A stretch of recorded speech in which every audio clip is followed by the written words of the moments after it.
Hi guys! Another day, another mini vlog na naman ang buhay namin dito sa isla. At ngayong araw naman ay samahan nyo na naman kami ni Buyok na pumalaot dahil inuunti-unti na nga niya ang paggawa doon sa mga nasira naming pamalakaya. Naayos na nga niya pansamantagalit tong skylab namin dito sa likod ng pulo ni Don Silverio. At halos lumubog na nga ito dahil lumaki nga ang tubig at yung mga lambat naman niya ay nagkatanggal nga sa pagkakatali sa mga tulos. At eto na nga ngayon siya mga maret, nagawa na nga ng paraan ni Buyok na maitaas sa mga kawayan pati nga ang mga lambat.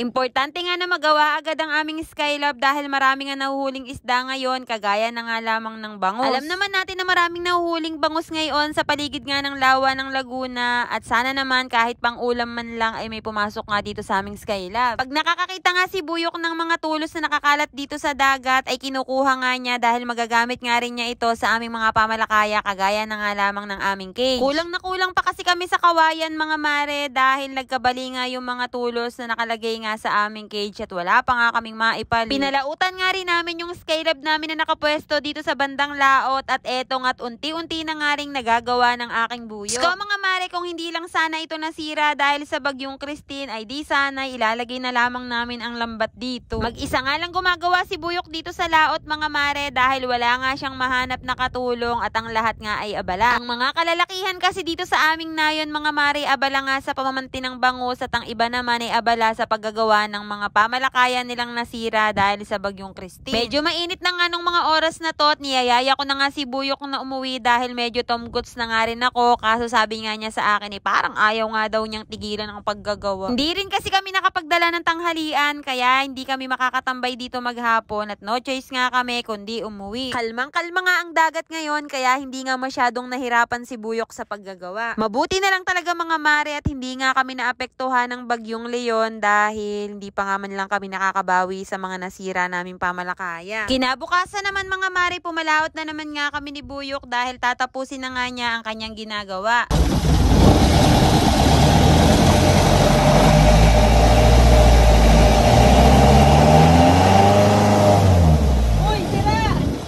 Dahil wala nga siyang katulong sa pagbubunot ng tulos mga mare, ginagamitan na nga lang niya ng bangka para mabunot nga ito. Bali tinatali nga lang ni Buyok ang mga tulos dito sa bangka tapos ay paaandarin nga lang niya ang makina at hihilahin nga ito. Sabi nga niya sa akin medyo inaantok nga daw siya at sabi ko naman ay matulog nga muna siya dito sa bangka kaso ay hindi nga rin mapigilan at yan nga't sinimulan na nga niya ang pag-aayos. Nakakatuwa nga outfitan ni Buyok dyan at bangganda nga ng kanyang long sleeve at parang fashionista. Diyos ko dan. Habang gumagawa nga si Buyok mga mare, sinabi nga niya sa akin na parang inaantok nga daw siya at parang wala nga daw siyang ganang magtrabaho ngayon. Kaya naman sinagot ko nga siya na pwedeng-pwede namang magpahinga at sabi ko nga ay matulog muna siya dito sa bangka. Kaya pala mga mare, medyo naninibago nga ako sa kanya dahil napakagana nga niyang magtrabaho pero tingnan nyo naman ngayon at parang lambot na lambot. Pag uwi nga namin sa bahay ay nilalagnat na nga siya at napagkakainit na nga ng kanyang katawan. Kapag nga siya ang nagkakasakit dito sa aming bahay ay hindi nga ako mapakali at parang nawawalan nga kami ng isang paa. Char. Ang gabi nga mga mare ay nanginginig nga siya pero pagkainom nga niya ng gamot ay para lamang nagdahilan. Diyos ko.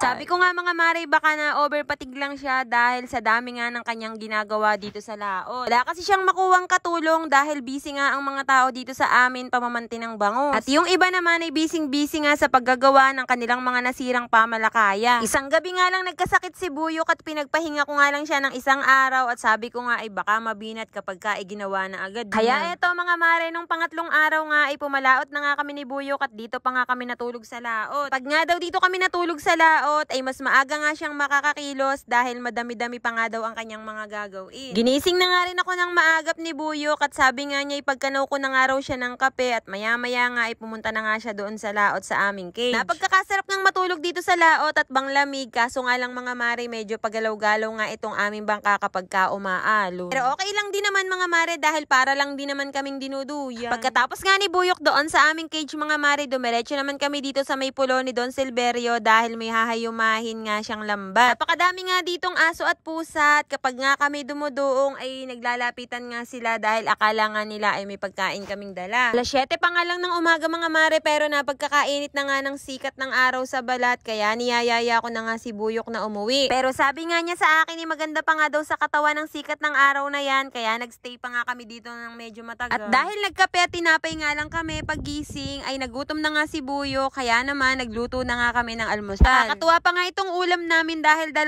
pirasong maliit na tilapia lamang ang nakuha ni Buyok doon sa Skylab dahil hindi nga daw niya maangat at meron nga kaming huling palos. Kaya eto mga mare, mabuti na lang talaga at may dala nga akong pansit canton at nagsigang nga lang kami ng nahuli ni Buyok na 2 pirasong tilapia. Para nga lang kaming nagluluto-lutuan ni Buyok dito sa pulo mga mare, at dito nga kami pumuesto sa may maginhawa at doon nga sa kabila ay medyo mainit na. Pagkatapos nga namin kumain ay tinulungan ko nga lang si Buyok sa pagpipitis nga nitong lambat at madali lang naman pala yun at tinulungan nga niya ako kung paano nga yun gawin. Mas madali pa nga ito sa pananahi ng damit mga mare dahil itutusok-tusok mo lang naman yung sikwan doon sa may lambat at yun na, tapos na. Dahil napaka-basic nga lang nitong gawin mga mare ay natapos na nga agad ako, kaya naman ginawa na nga ako ni Buyok ng duyan para makapagpahinga na nga daw ako.